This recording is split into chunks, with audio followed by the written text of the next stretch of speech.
It's been a half century since an incumbent president decided to not run for re-election. That, of course, was President Lyndon B. Johnson. Let's talk more about what the president's decision means for our country with Virginia Tech professor of political science Karen Holt. Thank you so much for joining us tonight. I mean, this is an historic time in which we're living through, and I would assume that as of now, Joe Biden is effectively a lame duck in the White House.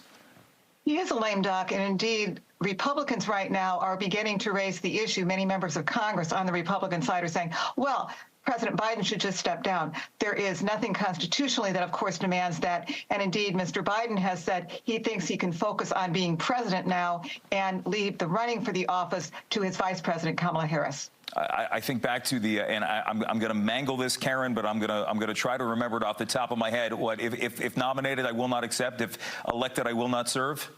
Precisely. That's Mr. Johnson. Yep. I remember that, that was being bandied about quite a bit. But as we're going through this process here, what does that say? What does it say about the electoral process in which we're going through? There's a lot of uncertainty right now. People are going back to 1968 at that Chicago convention, which, ironically so, that's where we'll see Democrats convene for a likely contentious convention coming up in about a month.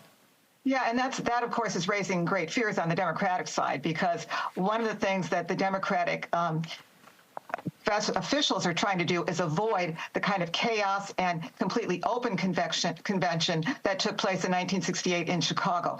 What they're attempting to do now is to focus around a particular candidate, but still leave open other candidates running for office and delegates getting to express their own sentiments about who ought to be on the Democratic ticket. All right, coming up, we'll be talking about the historical perspective on Biden's announcement.